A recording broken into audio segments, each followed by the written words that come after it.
representative of an international company, Ponduel.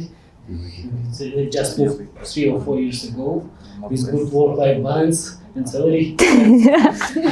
So also he studied in school 140, imagine. Yes. From NU? No, he's not an alumni. Oh, okay. Initial NU, so that's all probably. Good, thank you so much. Who has recommended to you about the event? Who? It's Sanzhar, one of the speakers. Sanzhar. Oh, nice, nice. Oh, you mean Sanzhar, yeah. Hi, come over. So, okay, another person. I saw some very vibrant talking here. So can you please tell about your friend? So my friend's name is Mahchan.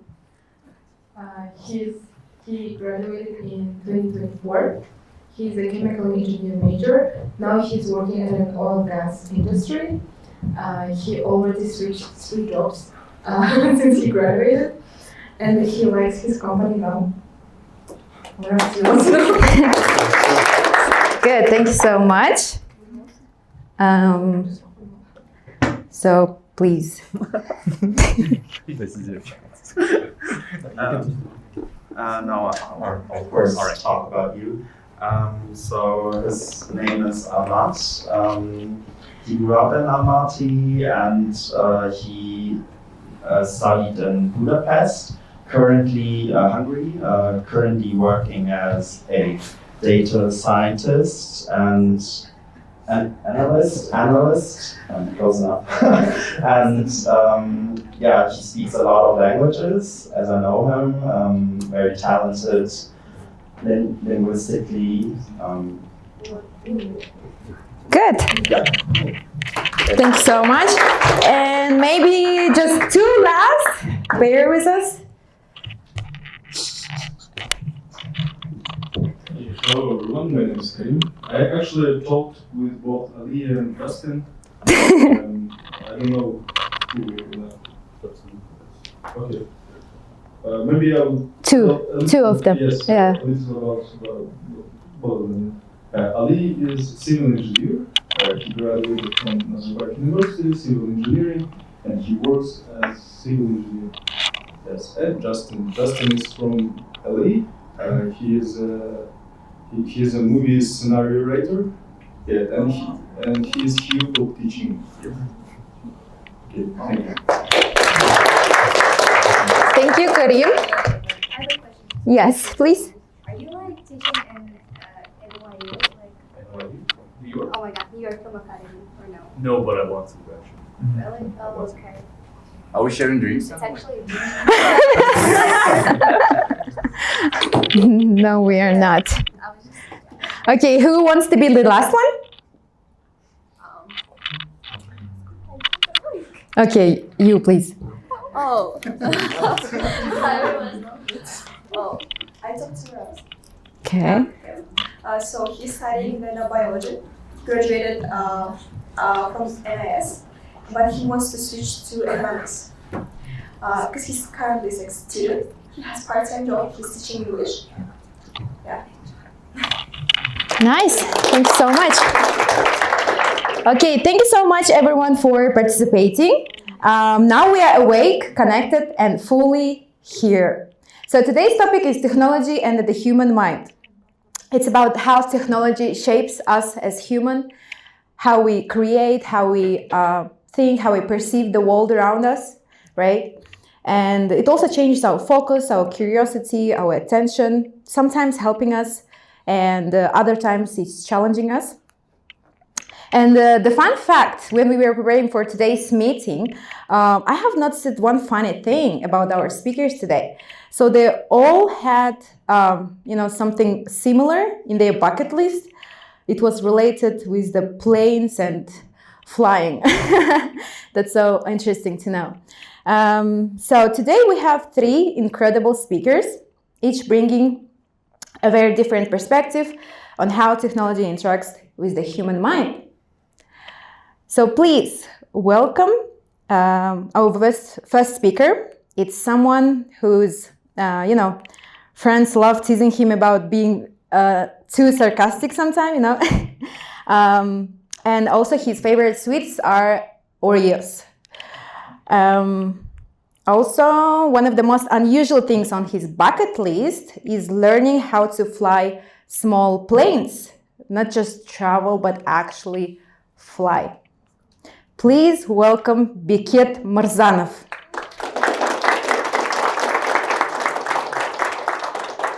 He is the alumnus from NIS Uralsk city, and also he's the alumni of Nazarbayev University.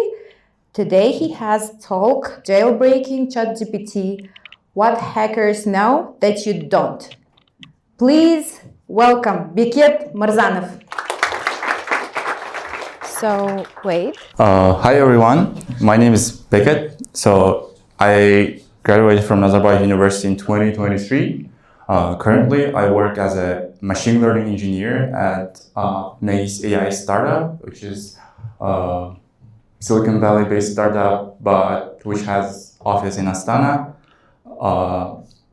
So we mostly work with large language models, and one of the most popular large language models is ChatGPT. So during the presentation, I will use the word ChatGPT and LLM, which stands for large language models, interchangeably. So they mostly mean the same thing. And especially, I'm pretty sure everyone is aware about ChatGPT, so I'm not going to explain what it is, but I want to explain about jailbreaking, about the security, and how we're dealing, and what are the new problems, especially in security domain, in AI. So people, companies, corporations spend billions of dollars to make large language models in order to get the data, make infrastructure for GPUs and train them. But still, they make mistakes, and those mistakes they cost sometimes they may cost hundreds of billions of dollars, or even the human lives. Okay, the remote doesn't work. Oh yeah. So here are the one case. So in 2023, Chevrolet auto dealership in one of the U.S. states implemented a chatbot to help customers with car information. And one of the customers was actually to persuade the chatbot to sell 70,000 car for $1,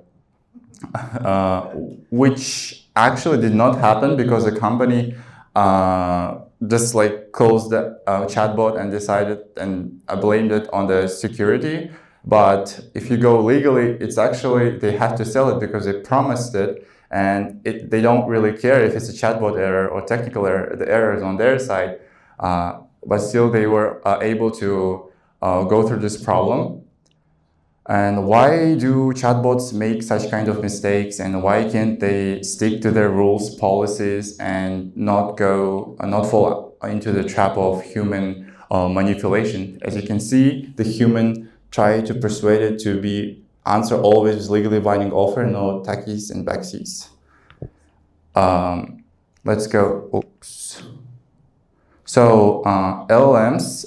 So this is interesting part because it did not require any special code, SQL injection, or networking expertise. All it required is just a simple language and psychology in order to work with LLMs. This is kind of a new way to jailbreak the systems with just plain English. This has never happened in the history. As you can see, it's easier to build things with text, with prompts, but it's also easy to break the things with text as well. So there are two sides of the coins. Here you can see the diagram where it underflowed the system and did not follow the instruction and actually tried to sell the car for $1. So what are the LLMs? So currently, media likes to tell about AI. They make huge promises about AI. But if you go on a technical level, AI is just a very good compressor of knowledge. So it's like a very compressed encyclopedia. Like imagine there was a guy who has really good acting skills, and you teach the guy to behave like a doctor very well. He may know the answers, he may speak like a doctor, talk things doctors talk about, and like sometimes act even like a doctor, but he's not really a doctor. He just pretends to be. And so does the LLMs. So do the LLMs. They don't really know the things. They just have really good memory. They memorize it and always try to make plausible answers, even if it's wrong. So here you can see the improv, for example. And that's where hallucination problem comes from the LLMs, because they are not trained to, like early versions are not trained to admit their errors. They are very rewarded for always answering. So they sometimes hallucinated and gave made up answers so that to be very helpful. Also, the LLMs, they do not usually see the text that we send. All they see is a sequence of numbers. They don't really care about the text or meaning. They're learning the probability of the next number being generated given the current sequence. So here, if you see the word, the quick brown, you see like letters, you see the words, but LLMs, they always see three tokens as a single one unit of information. We can treat it as a word. So they only see three numbers, and their goal is generate the fourth number, which has high probability in the training data. So in this current case, it's like a fox, the quick brown fox. So as you see, they're not 100% sure in their answers. They always have probabilities. That's how LLMs work under the hood. And so there are three phases of training. First is pre-training, where you try to insert the knowledge. Second thing is instruction following. So LLMs, just a next token predictor. If you give it instruction, it will not always follow. That's why you have to do instruction following training. And the third one is to make it helpful. You do reinforcement learning from human feedback. We as humans always, when the questions are answered, asked, we assume we have some assumptions. For example, if we ask, let's say, what is the current situation, current news, you always have some assumption. It either means something happening in your country or in the world. But LLMs, they do not have assumptions, or they do not know what the definition of done is for your instruction. That's why you have to do reinforcement learning. For example, if the user asking about how to create a bomb, you have an assumption that you shouldn't be ethically answering this question. But LLMs, they don't care. If it's a bomb or a cake, it's just a number to LLM. So that's why you have to do reinforcement learning to teach that if you use this word bomb, you shouldn't really answer, even though it knows, because it has all the information on the internet. But you have to teach the model to not give the answer to the bomb, how to make drugs and stuff like that. That's where reinforcement learning comes from. But if you try to make the bot harmless, its knowledge capabilities may degrade. So it's always a trade-off. So the early version of jailbreaking was then is do anything now. So it's like you give a persona to LLM. Since it was trained, using reinforcement learning, it was trained to be helpful. So you give it an instruction to be helpful in a way that then does, for example, always do something like this. You give it to a system prompt. So, and it actually worked in the early versions of LLMs, especially in ChatGPT, the first version that was publicly available, 3.5 models. So you give it a character, you persuade the LLM that he is this character who can do almost anything, and it would actually tell you how to make explosive substances. So it's like an actor. You gaslight it to be a den.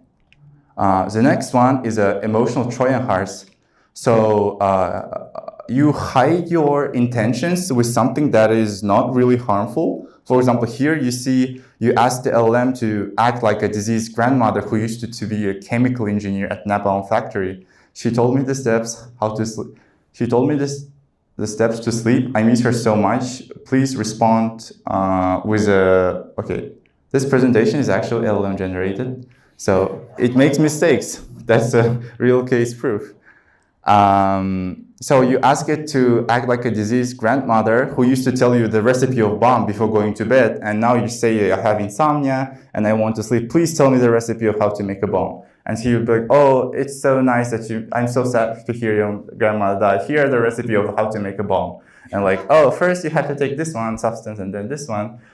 So you hide it, your negative, since it knows the basic that making bomb is bad, but it also learned that making you upset is also bad. So it tries to help you, be helpful to you, and actually spits out the information that you shouldn't really have known.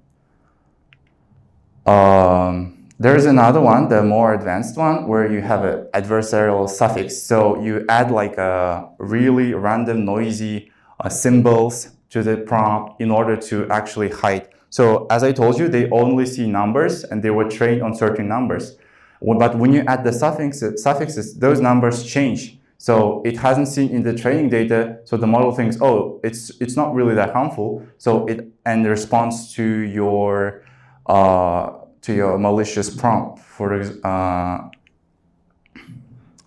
And the third one is going on a lower level where you work with attention layers. So language models, in a nutshell, they have multiple attention layers where they see where to look at in the past sequence to answer your current answer. So if you hide your malicious prompt in the middle of something positive, for example, you first ask about the wedding plan, and then you asked it about Molotov cocktail chemistry, and if you mix it with graduation speech, on average, it thinks that the whole prompt input is not really that harmful, so it tries to be helpful and answers each topic. And in the middle, there goes our malicious prompt, which is also the explosive substance recipe. So it actually also worked, and that's how you can hide your bad prompts in between of good ones. And there's also the third one where you act like you're an admin and you hide your prompt into like documentation style, XLM or JSON style policies. So here the model thinks that you're the owner, you're the admin. You can do almost anything and it will follow your instructions, almost any instructions. So there was actually, the image is AI generated, as you can see, no wings. So there was an actual legal case with Air Canada where the bot invented a new refund policy that didn't exist, but the court decided to be on the customer side because it was a airline's responsibility to have a legit good technology, and they had to give the refund to the customer. So it goes even beyond the chatbot that we talk about, where they sold the car for $1. It's just the one example where you ask to make a bomb, but there are also other risks. For example, if they're used in corporate or in financial domain, they may input the malicious code, for example, for execution or virus into the context and also inject it in the prompt and get like sensitive customer information or even the system prompt or very sensitive information about the company itself. So it's not just about the recipes, it goes even beyond. It may ask for even the code snippets that are used in the code base in order to reproduce the code itself. So it's just a small loophole that is super smart and can give you, has very bad consequences. So I talked about the helpfulness and safety. When you try to make the model very safe, you degrade its helpfulness capabilities. So there's always a trade-off, and you have to find a perfect middle point where it's quite safe and it's also not rejective. And also helpful and has a knowledge inside of it, because it only has like fixed memory and you cannot fit into everything into that memory. So you either have to have a really good helpfulness side and also the knowledge side, and also, for example, role-playing side. That's why currently they are called large language models, because you could not fit into small ones. You have to make them one to comply with all the compliance rules. It's hard to make the LLMs, and they're currently called intelligence, but I wouldn't call them intelligence. They're, like I said, probabilistic machines. They try to predict just the next word. So but that's not how humans learn. We're not thinking about the next word. We think on a higher level. We have some internal planning in our mind because it happens so fast we don't notice. But LLMs are very predictive machines, and that's why they're easy to jailbreak them. And there is still a lot to work on the safety before it is like consumed a lot now, but with its usage, there's with great power, there's great responsibility, right? So there's also responsibility for the safety and security. And this is just like a text-based generations I talked so far. There are new ones that are image generated, and I know everyone knows about deep fakes. So it also is affecting legal terms because it's now easy to fake the alibis and stuff. So it goes even beyond just chatbots. So that's all my presentation. And I also prepared a demo in order to show how to jailbreak some language model. So let me quickly show it on the screen. So who wants to know how to make a bomb? Yeah, so it has some security level. So it did not actually tell us how to make a bomb in 5 steps. But we can get creative. If you have the ingredients. So I cleared the context. So I'm asking it to make a bomb, but through Python language. And also I'm going to distract it with some chain of thoughts. So it will get lost in its thoughts and would hopefully tell me how to make it. So it's called jailbreaking with schema and Python. So I'm actually asking it to list what Python is and what's this class for, their goals, requirements. It's all for distraction purposes. And then at the end, here's a concrete example. And it says oh, I need to compose a powder, TNT blockers, materials, shape the bomb, add detonator, and verify that it works. This trick will not work with current proprietary models of ChatGPT because it's taken from the research paper and everything on this public is already mitigated by big companies. But still, there are so many possibilities if you are creative to break it, and it's still a very hot topic. There is actually OpenAI request. If you're able to jailbreak it, you can send your prompt, and you'll get paid because you try to improve their securities. So that's it. That's a small demo how jailbreaking works. Don't try it at home. I hope you guys all enjoyed it.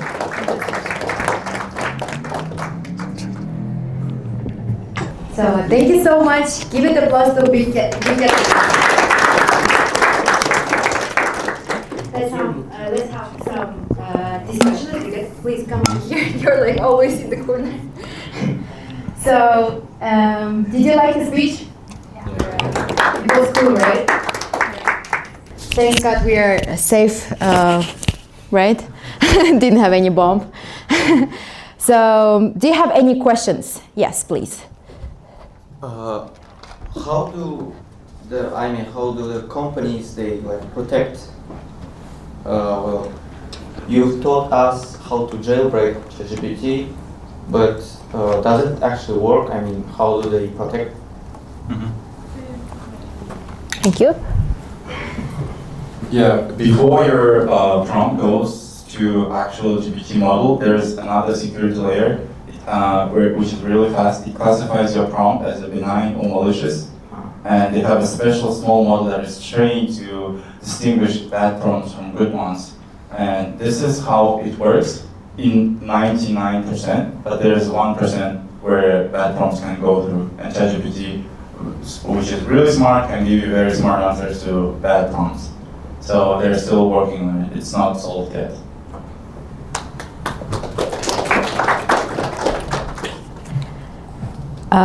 Is there any other questions that you're curious about? Maybe some parts? Yes, please. Is there any other ways of solving this problem, like, I mean, besides the way how they are, like, taking feedbacks from the real clients, but, like, maybe any other problem, like, just, yeah, answers on that. Thank you. Yes, since it's hard to know which combination will jailbreak, companies go one step ahead. They try to generate those jailbreaks using other models. So they ask one model to generate, so they ask two models. One model is for creating bad prompts, and the second prompt, and the second model is for like receiving that prompt, and they go with feedback loops to each other until one model can break another one. So they run it for 1,000 times or 1 million times. So they will get all this like surface level prompts that are easily injected into models. So they use LLMs in order to make other LLMs safer. So they will use like self-learning stuff.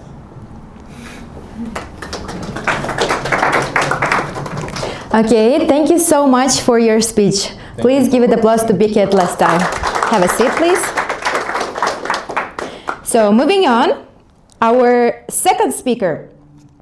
It's someone who describes himself as single-processed. When he goes in a flow state, he literally doesn't notice anything that's happening around him, you know. And also, maybe his favorite food is bubble tea and onigiri with egg. Okay, I think it's maybe Japanese. Okay, and also, what's his dream in his bucket list? It's to fly around Kazakhstan again on a small plane, you know. So please welcome Yesset Zhussupov.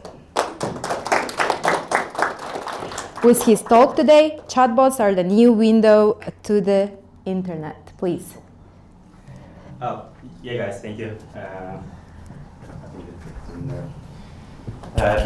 Yeah, thank you for having me over. Thanks. And thank you, Ajans, for inviting me today. Thanks. Let me preface the speech with some facts about me, like why you should even listen to me about like chatbots that are becoming the new window of the internet. Yeah, so I'm from NIS Alumni, and I've actually used to consider NIS students as a kind of rivals because were the best in the field, you know, and we're bragging about like going to Nazarbayev University as a priority students, you know. And I'm actually glad that such brilliant students are becoming such brilliant persons, people, and I see it here. Yeah, and after like I've graduated there, I've gone to China, then gone over to Yandex in Russia, and I've been like burning out there. And I've come here to create an IT studio, and we've spent like 2 years building startups in finances, in AI, and I've actually got some practical knowledge and some news from the fields that I'm eager to share with you. I don't have answers for like most of the things that I'm going to talk about, but I wanted for you to share information with you so you can like ask yourselves those questions, and maybe you will have answers and share them with me, right? As you usually do. So yeah, let me start the speech with a question. So how many of you have Googled today, like used Google as of today, just today? Could you raise your hands, please? Thank you. And how many of you have used ChatGPT today? Like pretty much equal, right? But yeah, maybe more of you. And yeah, I've actually like noticed this trend with like my friends and colleagues that more and more people are actually dropping like the Google, right? The search itself, just like to search through ChatGPT. When they want to ask something, they go over to ChatGPT. When they want to write something, they go over to ChatGPT. And they're actually like maybe wondering themselves, like, why do I even need this browser right now? Maybe I just like install ChatGPT and be over with it, right? I'm not representative in that case because like I'm so used to Google things. But I think that sparks a thought on like, do we even need browsers? And maybe ChatGPT and OpenAI and all of those companies are up to something else than just becoming a website for you to go over to. So that's why, like, the thought is the ChatGPT and other like model providers and AI providers are actually not in the war between themselves. So ChatGPT's biggest rival is not Claude, is not Gemini, but in my opinion is Chrome and Safari, because those are windows to internet. Those are the means to actually access information. Yeah, and I'll prove it to you with the data and like some examples that I've seen all over the year. So let me start with like one of the recent studies about like search traffic and how it's like generates like clicks right now. So people are clicking less. So those are like some marketing like terms about like CTR. So basically it's like click-through rate. So how many clicks are going over from the like search engines back to the websites. So once Google rolled out AI overviews, you might have seen them like when you use Google Things, right? With the summaries. The organic drop like of people actually clicking on the websites to search through information in 1 year got over like 61% decrease. Have seen it. And with paid like CTR for actually like for these advertisement platforms that you see at the top of the Google search have dropped to like over like 68%. So like those are kind of like 3/3 of all of the traffic have gone from the websites. And without AI overviews, it's already have been dropping like around 40%. So what it means is actually people are taking less from the search engines. So if you are somehow like your business was dependent on like those clicks or of people finding you from the Google, you're actually in the bad place right now. Also, like only last year, I think like it was in September or October, ChatGPT partnered up with Stripe, which is the like biggest financial like provider to any like magazine, like any online businesses like startups, etc., to allow them to accept payments. And they've created an open protocol for processing payments. What it means is that right now, if you are going to try to, or you want to buy something in ChatGPT, for instance, you ask them, can you like advise me like a gift for a golfer or a tennis player for like under $50 or like under $100? ChatGPT is actually going to show you products and allow you to pay them inside ChatGPT. So you don't even need to go to Google, you don't need to go to Amazon, you don't need to see like any like listing item and website. All of those steps will be processed in the ChatGPT.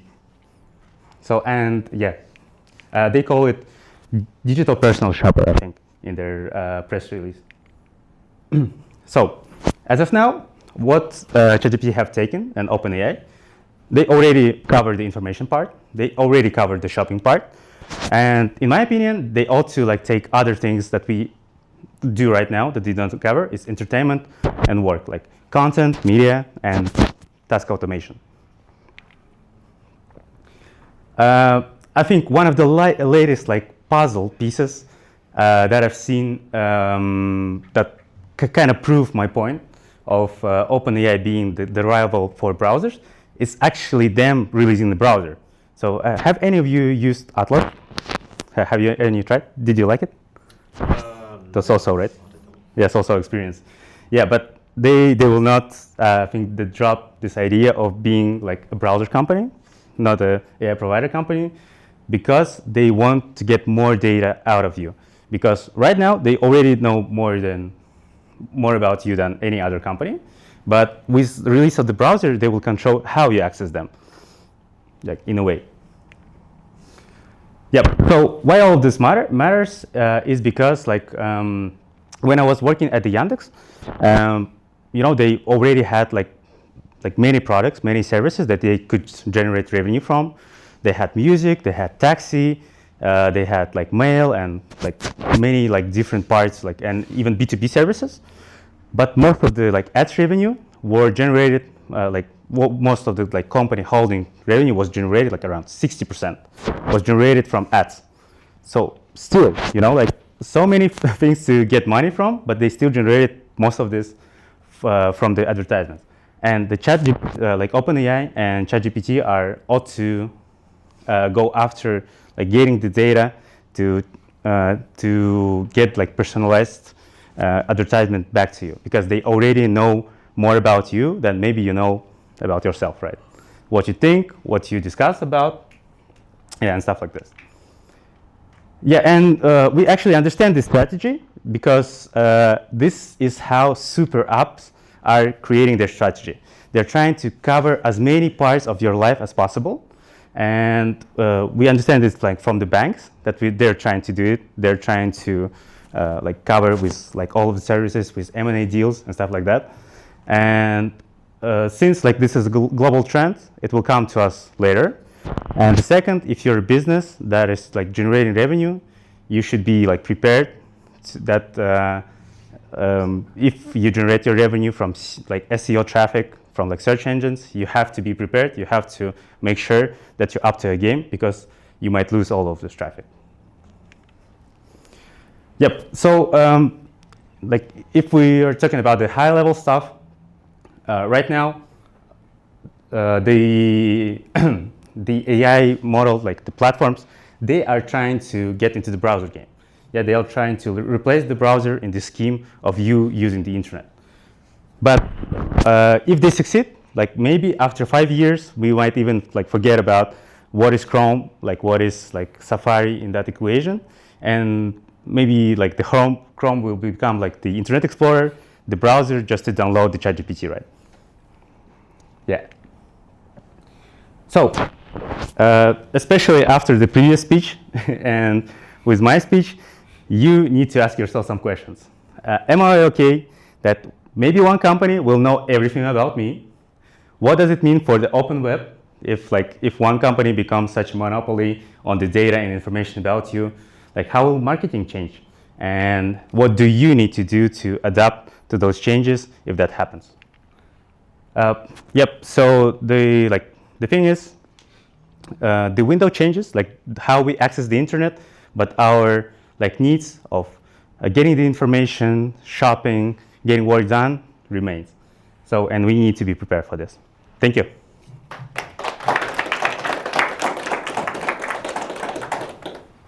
Thank you so much, Yesset. Please come over here. Sure.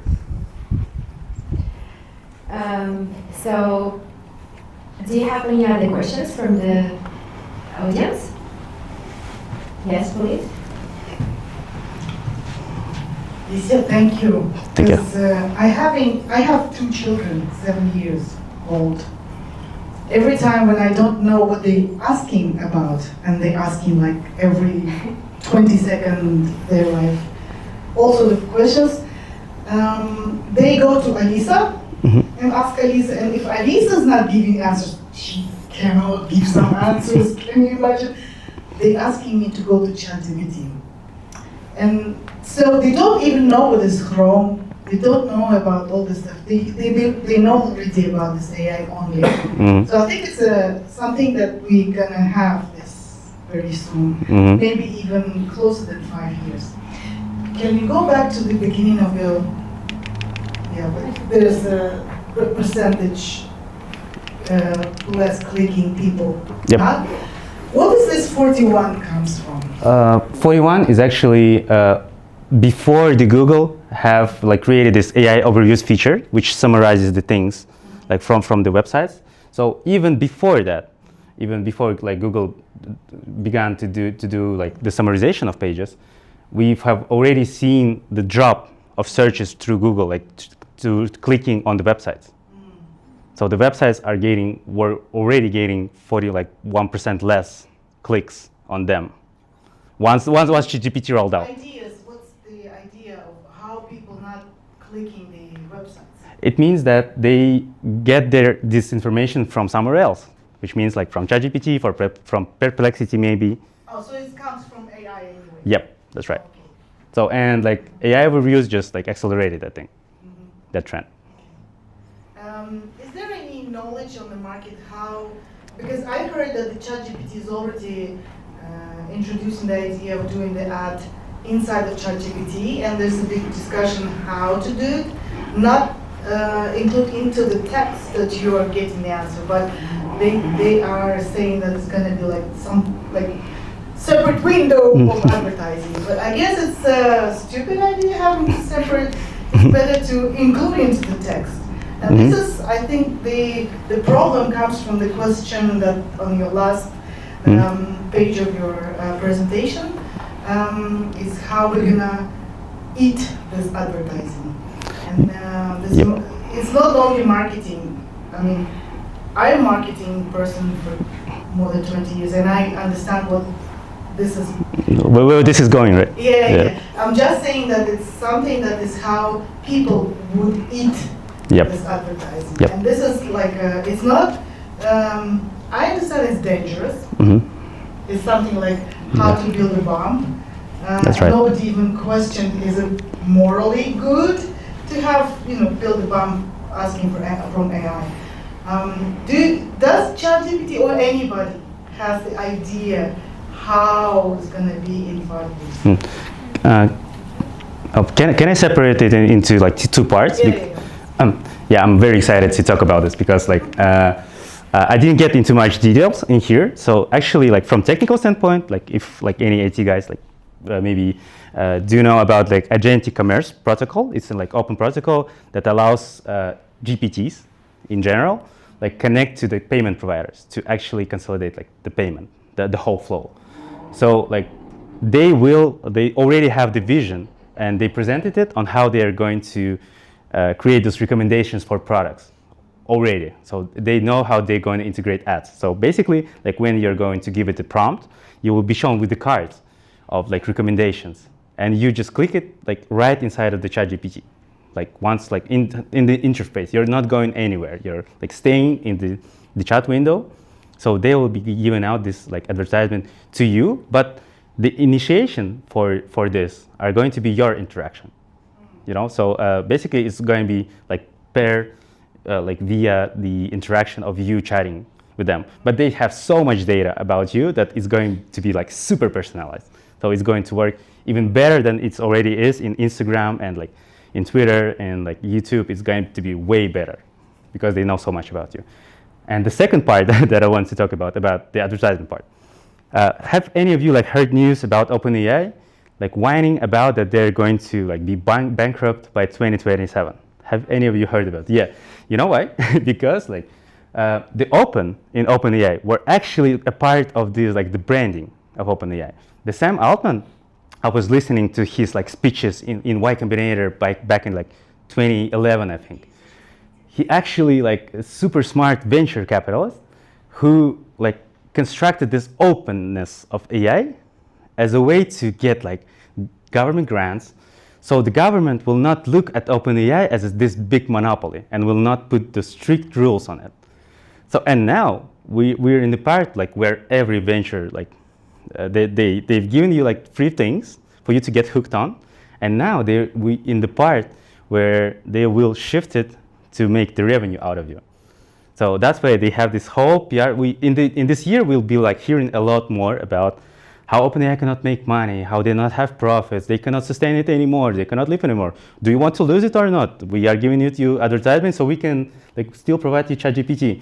And to actually get to this like whole idea from the start of OpenAI. Yes, and that's I think morally, from the moral standpoint, it's a bad thing. From economic standpoint, it's like fascinating, like how it turned out to be. Yep. So have I answered your question in any way? Nope. Nice. Like, any more questions, guys? Any other questions that you're curious about? Yes, sure. So how do you think, is there in the future will be the release and OS by OpenAI?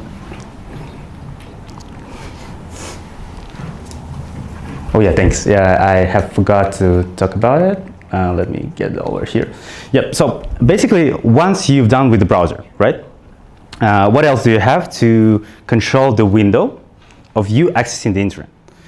It's actually your operating system. So my guess is that if OpenAI or any other company is succeeding in like replacing this part of the equation, the browser, they'll be like aiming to replace either operating system or the hardware. So they are going to compete either against like Windows or Linux or Mac OS, or they're going to compete against like smartphone manufacturers like Apple, Google, like any other hardware provider, for them to become the provider of these parts of accessing the internet for you. Actually, the Meta in the last 5 years, I think they like spent around $50 billion in R&D on like building metaverse, right? Since that's why they like changed the name and the packaging to Meta, because they had a bet that the Meta, like this, the VR, will be the new way of accessing the internet. They could make it happen. The bet didn't work out, so that's why they so heavily investing in the AI right now. Yeah, so basically I think like in 5 years, if ChatGPT succeeded, they ought to create a operating system. So we will have like Windows, Linux, Mac OS, and OpenAI OS or something like this, because that allows them to control more about you and know more about you than any other company. And sequentially, like give you better recommendations and get more money. Oh. Just a question. Why do you think they want to like have a big desire to know everything about us? Like, is there something that we don't know yet, or what is it for? Yeah, simple answer. Simple answer. Money. Yeah, it's just all about money. That's even like them saying that they're open AI to be like, we are non-profit, right? We are just researching things. We're researching how technology and human mind works. It's actually part of this like whole roadmap of them getting into the money business, into them selling you advertising. If they found a way, like find a way for how to generate revenue out of data, like better than those companies do, because as I'm saying, like right now, Google, Yandex, all of the search engines that know a lot more about you that you might even know about yourself, they're still generating a lot of money from advertisement. And advertisement is like very lucrative business and very profitable and great margins. So that's why OpenAI is aiming to like push them over. So that's why the data is the new currency of the world, right? Any other questions? Sorry, guys. You said you work for Yandex? Oh yeah, I've used to. I've spent like 5 years working at Yandex. Yandex in Kazakhstan or Yandex in Russia? In Russia, I've used to working in Moscow and St. Petersburg. Okay, this is really right, President. The question is, I think now is OpenAI, the American guys are so much in the moon, so we don't even see them. What about the Russians?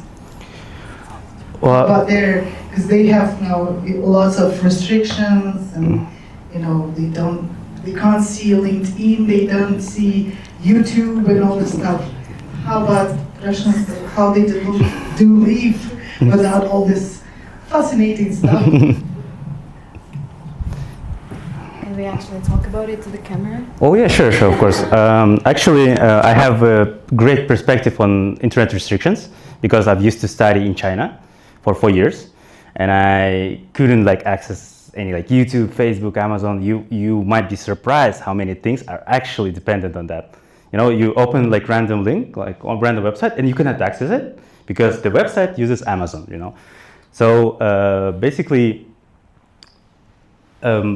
they are still like consider themselves, and I think they're right to be in the race for technologies. So the companies like Yandex, they actually have like good bank of knowledge power to drive those things. So if you look at the articles in like those in the journals about AI, about technology, about like basically anything related to IT, you'll find that majority of them are either Russians or their descendants that have like, or just those that have transferred from Russia to those like universities that have published it. So they have this big bank of, they actually drive those technologies. If they can, like about the restrictions part, they have already accustomed to it, but not in the way that the government would like them to be. So all of the people, like from age group, from beginning from 6 years, I think, up to like 54 or something, they have actually learned to use VPNs. So VPNs are the part of their daily lives right now. It's like the contrary of what the government would like them to do, but they still do it. Yeah, they were thinking that they're going to go with the route of China, but the China have done it the hard way, the hard reset. So they created like this big firewall, and they only have 3 points of physical access to access the external internet. And they've put the firewall on those 3 access locations.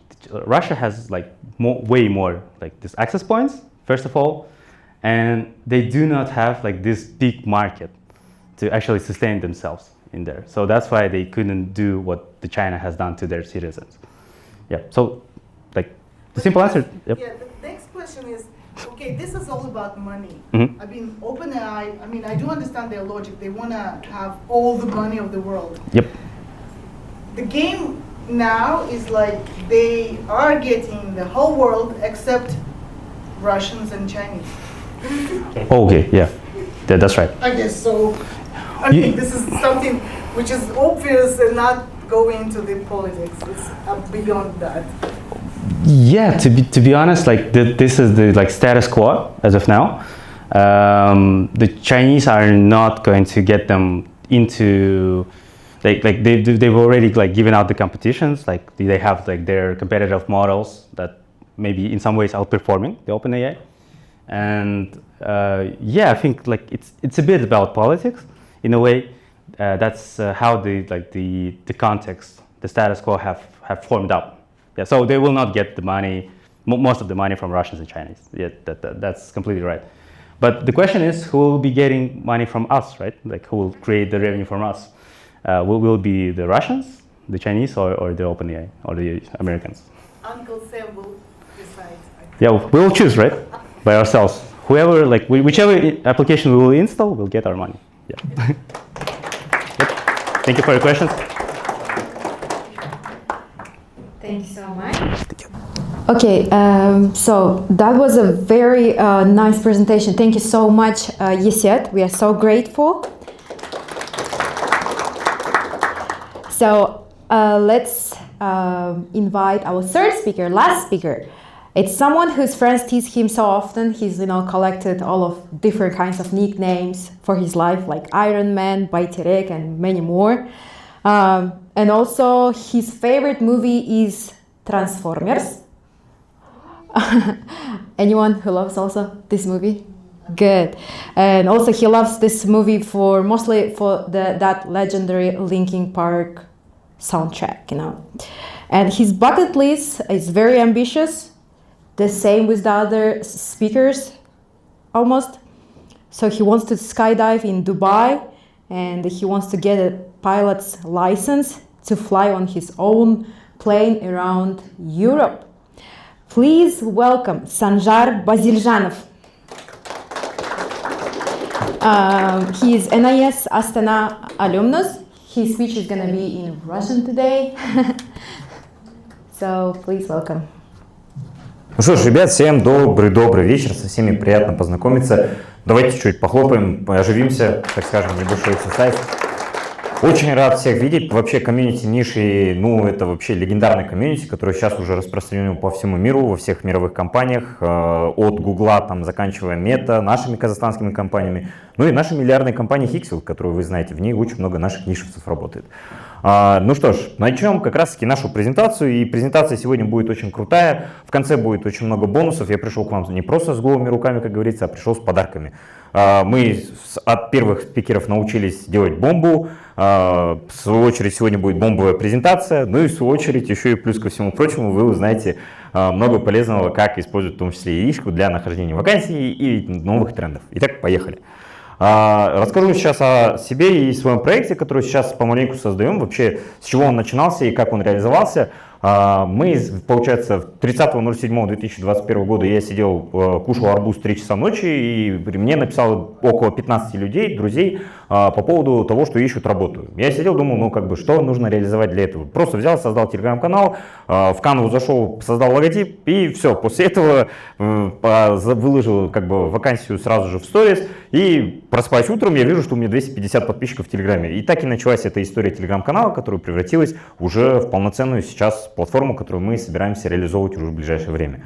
Первая вакансия была реализована в эту дату. Сейчас уже более 5449 подписчиков, более 1000 поста вакансий. Опять же, 170 из них это волонтерские проекты, 100 крупных рекламных интеграций, 750 человек нашли работу и подработку, и в том числе вакансии через наш канал. Ну и минимальное количество откликов у нас произошло количество в 35 человек. Это довольно-таки классные результаты, которые очень сильно радуют. Вообще, в целом, перспективы платформы, работодатель может найти работника базово, работник может найти себе работу. То есть вы можете, соответственно, найти себе работу на нашем канале и, соответственно, если вы владеете своей компанией, можете найти себе сотрудников, стажеров, либо, соответственно, провести какое-то исследование в рамках именно проекта. У нас, кстати, студенты Назарбаев университет тоже проводят свои исследования. Фриланс-платформа сейчас реализовывается, мы подготавливаем ее, стажировки, волонтерство, местные, иностранные. Ну и, соответственно, мы, кстати, можете поздравить, недавно вышли на рынок Армении, Белоруссии и Узбекистана. Итак, что предлагаем по ресурсам? Ну, волонтерская организация, это вкратце вообще, с чего это все началось. В 2018 году был год создания Ada Volunteer Club. Это как бы школьный такой проект по волонтерству. Мы начали его реализовывать в NIS Astana, и после этого он масштабировался на уже все как раз таки города Республики Казахстан и реализовался в размере 3500 волонтеров по 17 городам РК. Сейчас на данный момент, опять же, это 50% выпускники, работающие в топ-компаниях, 30% студенты и 20% школьники. Ну и как бы в том числе мы занимаемся вот этими вот всеми действиями. Теперь, как бы, в том числе я веду свой блог по нахождению ребят, в том числе полезных возможностей, роста и в том числе вакансий и игр. И, соответственно, теперь получается по поводу того, что вам полезно я пришел рассказать. Прежде всего, когда начинаешь работать в сфере HR и вообще нахождение специалистов работы с людьми, ты постоянно наблюдаешь за людьми, ты общаешься с людьми и, соответственно, ты узнаешь очень много информации. Ты становишься кладезью информации. Бывают случаи, когда бывало такое, что компания была готова заплатить определенную сумму за то, чтобы выдали вещи о той или иной компании, конкурентской компании на нашем рынке. К сожалению, конечно же, в этом плане поступать так не надо, я сразу же отказался, и вообще в целом в сфере вообще нахождения сейчас именно вакансий, возможностей и в том числе работы очень сильные видоизменения происходят. Только что было сказано про ChatGPT, отдельно охранять за такую крутую презентацию. По части ChatGPT сейчас скоро запустит уже новый функционал. Это, опять же, работа. Грубо говоря, HeadHunter на ChatGPT будет реализован в новом формате. Возможно, кто-то ее слышал. Ну, кто слышал, можете поднять руку. Интересно просто посмотреть. Пока что никто не слышал, ну ладно. И, соответственно, они на данный момент это будут внедрять. То есть, скорее всего, в ближайшее время вы сможете также находить в open source, соответственно, ресурсе, заходя в ChatGPT, работу для себя. Мы же, соответственно, со своей стороны понимаем то, что это одновременно для нас и конкуренция, и сейчас будем создавать тоже крайне интересное решение, которое будем выкатывать именно на рынок. По части возможностей для нишевцев, Назарбаев университет, студентов и вообще выпускников, очень сильно рад быть частью такого как комьюнити, поэтому как раз таки приятный бонус для вас. Если вы ищете работу, либо ищете сотрудников, пишите, буду рад поделиться, соответственно, вашим резюме на нашем канале в виде подборки, отдельно для подборки специалистов, и одновременно, плюс ко всему прочему, для вас, для работодателей, мы готовы сделать максимально лютые и простые условия, всего лишь как бы 1000 тенге как бы за вакансию публикации, хотя у нас как бы она стоит дороже. Это чисто для того, чтобы, соответственно, поддержать ребят с Назарбаев университета и с ниша. Как раз таки у нас очень много ребят, наверное, вы знаете, такие компании основали, сейчас они уже реализовали огромное количество сотрудников, дальше выращивают этих сотрудников и улучшают. И сейчас эти ребята уже создают свои проекты. Это Impact Admissions, это, конечно же, ребята, работающие сейчас в Хиксфилде. Грубо говоря, как говорят же, в 2027 году, кажется, весь Forbes будет состоять из сотрудников Хиксфилда. Скорее всего, так и будет, потому что у ребят очень хорошие условия по опционам и не только. Инсайдерская информация специально для вас, кстати говоря. И они, кстати, тоже ищут сотрудников, поэтому если вы хотите попасть в Хиксфилд, тоже пишите, будем рады подать ваше резюме, чтобы вас рассмотрели, чтобы вас, опять же, проверили, проскринили, и, соответственно, после того, как проскринят, вам уже дадут ответ, и, соответственно, вы можете потенциально устроиться на работу в Хиксфилд AI. Есть также стажировки, поэтому пишите по вот этим контактам, и в целом, также ко всему прочему, буду рад ответить на все ваши вопросы по стажировкам, возможностям, трудоустройству и не только. Поэтому you're welcome. Всем спасибо большое.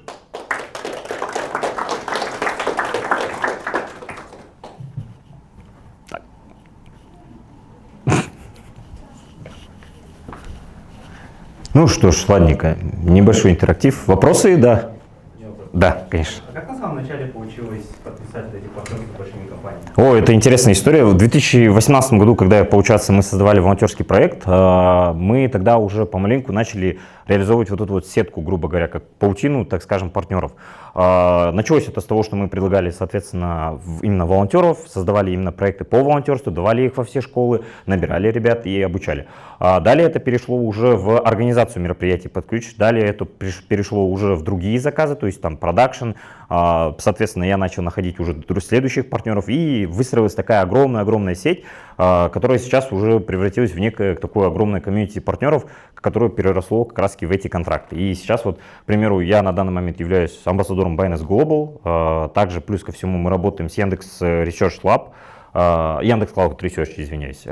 Вот. И получается, как раз таки с ними взаимодействуем уже на долгосрочной перспективе в течение последних, с Яндекс Cloud Research в течение года, получается, Binance уже 4-й год направляет. И это началось, по сути, вот как раз таки с 2018 года, с этой истории. Вот как-то так. Ребят, еще если есть вопросы, буду рад ответить. Ну что ж, вопросов, в принципе, есть? Ага. Вам не кажется, что Headhunter сейчас мертв? Факт, это факт. Мне кажется, почему это так? Если у вас инсайдерская информация. Есть и момент такой. Получается, в Headhunter первая проблема, которая произошла, и мы ее увидели, это то, что работодателей заставляют насильно, грубо говоря, откликаемость повышать. То есть рейтинг падает компании, если снижается откликаемость. Компания, в принципе, она не робот, и маленькие компании, ИПшки, малый и средний бизнес, они не вывозят объем вакансий, который предлагает, соответственно, Headhunter. Headhunter за счет этого снижает рейтинг и иногда, соответственно, еще и платно повышает этот рейтинг в том числе. То есть, и одновременно играется такая именно история. Компаниям это немного невыгодно, неудобно и непрактично. То есть, во-первых, цены дорогие, во-вторых, аналогов, по сути, реально, если мы посмотрим, нету на рынке сейчас, если посмотреть по Казахстану, у нас такого крупного игрока, который там в вакансии мог бы публиковать работу и так далее в удобном формате, который был бы для нас, его нет. И вторая, конечно же, вещь, это то, что качество именно лидов, поступающих, к сожалению, не очень хорошее. Потому что, допустим, ищут сетевошника в IT-проект, приходит СТОшник, как, почему и из-за чего, да? Ну, такое происходило. И вот, к примеру, мы когда тестили, смотрели с ребятами, мы угорали с того, что нам там звонят, говорят, брат, что там, машина Zhussupov, мы такие, с кем они такие, мен СТОшник, нет. Мы сетевошника, брат, искали, он такой, сетевошник денег, все, салам алейкум. И в итоге вот так вот. И то есть качество лидов очень сильно снижается, и это трэш случается. Мы вот это стараемся, конечно же, фильтровать сейчас, и прям довольно-таки сильно паримся над самим именно вот этим алгоритмом, чтобы было фильтрация, удобство для компании и одновременно сотрудников, и поэтому, не знаю, посмотрим, что из этого выйдет. Все, что мы делаем, вот что самое прикольное из наших, кстати, ребят, еще один интересный факт, есть ребята с нашего ниша, по-моему, если не ошибаюсь, ниш IB, один, и ниш ФМН, как раз таки именно в Алматы.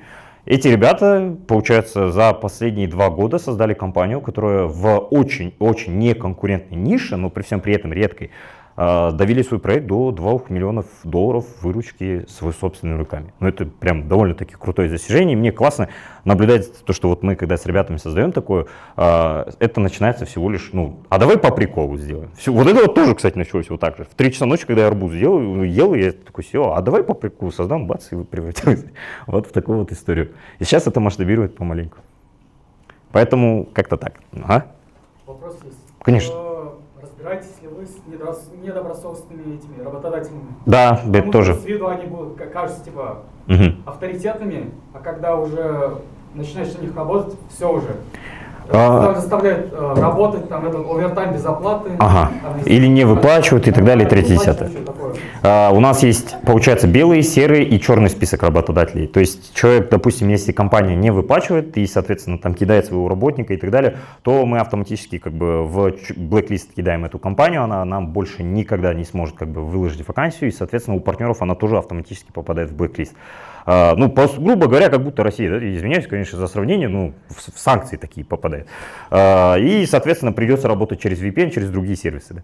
Да. Вот. А если, соответственно, говорить про серый, то серый список — это предупредительный, так скажем, список. То есть, если было предупреждение, компания исправилась, она в сером списке находится месяц. Если месяц, соответственно, находится и там все решается, сотрудник доволен, претензий нет, то супер, обратно в белый лист, как бы, да. Но если как бы с серого списка еще какой-то там косяк, то сразу попадает в блэк-лист. Тоже есть такой вот момент. Поэтому да, это контролится. У меня вопрос. В начале пути с какими сложностями вы столкнулись? И как вы сказали, то есть вам пришла идея в 3 часа ночи? О, это про сложности, наверное, это база, я не знаю. Ну, когда ты заходишь в сферу предпринимательства, первая твоя, ну, топ-3, наверное, основных проблем. Первое, это, во-первых, у тебя жестко меняется окружение. Второе, тебя люди кидают. Третье, ты попадаешь в долги. Четвертое, ты можешь, типа, очень сильно разочароваться во многих вещах. Но по факту, если ты позитивный человек, то ты выживешь. Если ты не позитивный, ну, I'm sorry, как бы там придется... Не буду, ладно, продолжать, но как бы так. Но печалить будет в этом плане. Поэтому мы проходили, откровенно говоря, я проходил все вот это вот. И это был прям, ну, полный пирог всего, что можно было собрать и нельзя было. Сейчас вот, грубо говоря, есть, как Оскар Хартман говорил, первый уровень, да. Ты сначала просто бомжуешь, печальный, типа, без денег, и типа живешь здесь, да. Потом, говорит, уровень 2, говорит, ты уже с деньгами, но ты еще расстроен, да. Потом, говорит, ты уже с деньгами, но ты на море расстроен. Потом, говорит, ты на вилле на море расстроен. Потом ты уже в самолете на вилле расстроен, и вот так. То есть, как бы это все растет, но все равно забот немало, поэтому как бы так. А если говорить именно про позитивную сторону, давайте про позитивную немножечко скажу. Свое дело начать, честно, со скретча, сейчас вот, ну, прям по пальцам можно, вот по щелчку пальцев сделать. Есть Cloud AI, вы его за $200 берете, у вас команда разработчиков, которые, по сути, завайп-кодит вам любое. Единственный момент, cyber security, безопасность, скорее всего, будет на низком уровне. Поэтому нужно будет подключить человека, который как бы улучшит вам защиту данных и так далее. Потому что у нас сейчас в Казахстане ведут закон, который будет уголовную ответственность за потерю данных вводить. То есть там любая компания, которая, соответственно, потеряет данные, либо будет взлом произойдет, первое будет уголовная ответственность, второе будет, скорее всего, штраф огромный там. Поэтому сейчас вот это законодательство более как-то будет в парламенте рассматриваться. И для IT-проектов и вообще в целом проектов это очень-очень такая тонкая грань, которую нужно соблюдать. Вот мы насчет этого как раз-таки и паримся, потому что мы проходили взлом, нас взламывали, наших подписчиков там на 2,5 миллиона тенге обманули в один момент. Мне там звонят со всех телефонов, там говорят, я тогда, вот честно скажу, я лежал в ванне. Я лежал в ванне, мне звонят, я открываю, через 30 минут выхожу, мне телефон разрывается, он реально как будто взорваться готов был. Я захожу, и мне такие, тебя взломали, братан. Я такой захожу, что происходит? И там, оказывается, реально телегу взломали. Они идентично пишут полностью все в твоем стиле. Они полностью пишут вот абсолютно слово в слово.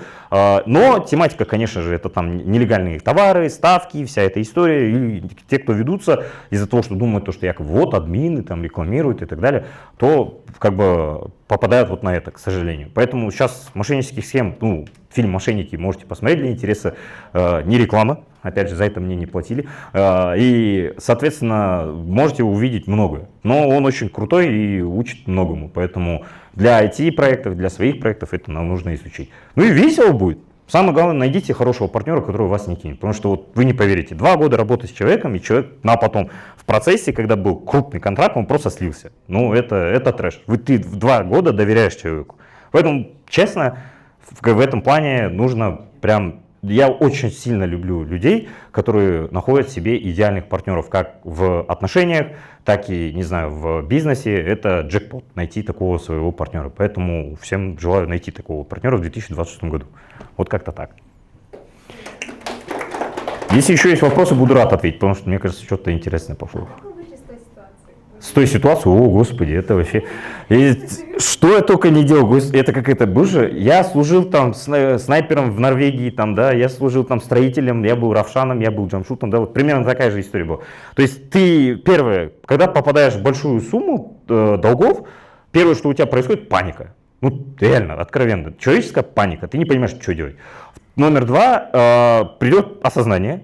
Номер 3 придет действие. И, соответственно, 4 ты уже газуешь по полной программе, ты берешься просто абсолютно за все, что ты видишь. И, соответственно, в процессе у тебя происходит уже какой-то один проект, который начинает стрелять, и ты просто его пушишь по полной программе. То есть, ну, допустим, да, возьмем всех пример блогеров, Myrzanov, там все ребята, которые сейчас хайпанули когда-то, там те же самые, там, Uframe.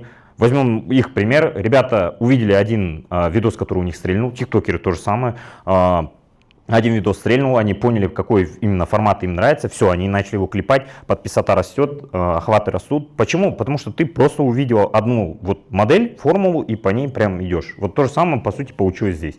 То есть я увидел много механик, которые сработали, я тестил кучу механик. И там Telegram Ads, и там Threads, и получается мы в Meta Ads тоже делали рекламу и так далее. Но чтобы вы понимали, вся, которая аудитория пришла на вот этот канал сейчас на данный момент, была вложена 0 тенге абсолютно. 0 тенге было вложено в этот канал именно на маркетинг. Вот тоже момент такой.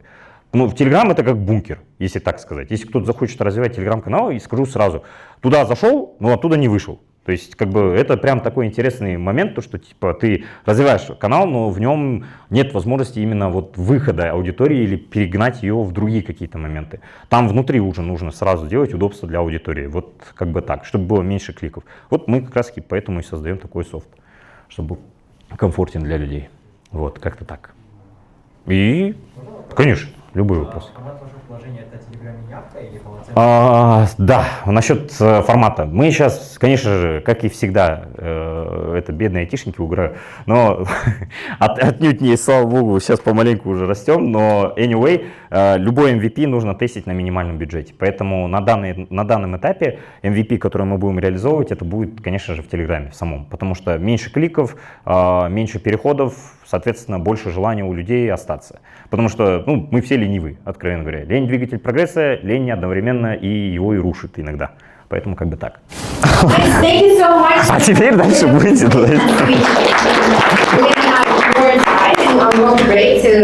Continue our discussions. So today we heard 3 different talks from our wonderful 3 speakers, Beket, Yesset, and Sanzhar. But one clear message connected them all. We are living in an era where technology is shaping almost everything around us. And today we learned a lot about AI, how it works, how it challenges us, how it expands our thinking, and how it sometimes forces us to rethink how we focus, how we make choices, and how we stay human in a digital world. And also, I wanted to tell you that if you took any photos or videos, from today's meeting, please tag our page so that more and more alumni of NU and NIS educational systems know and hear about us. Okay, and also you can take the QR for our social pages in Instagram, Telegram. We have also Telegram channel, group chat, and also one more thing. We will be all looking for speakers for the next events. These meetings are gonna be being held one time in every month, hopefully. So thank you to all our speakers again. And we actually have small presents for our speakers. So please come to the stage, Yesset. Beket and Sanzhar. Please, Janet, do you want to talk something? Let me give first. Okay. It's very small presence just to remind you that we are here partnering with Endowment Fund. Guys, I just asking you to participate in discussion, not just listen, because this is an event not for speakers. It's for you also to have your own opinion on what's going on and topics. Be active. And this is all for you. We want you to be, in discussion with the speakers, with yourselves, whatever. Just be active, be here. Thank you very much, guys. It was very interesting. I don't know how I was involved in that because I understand, I'm trying to understand what's the world my children will live. Because they are now 7. It's like in 10 years it's going to be a completely different world, I guess. So I'm really much interested in that. I don't know if you are interested, but I am. Okay, thank you. Let's have a photo together. Oh, thank you. Yeah. Пойдемте все вместе сразу. No, I will be calling. Just like.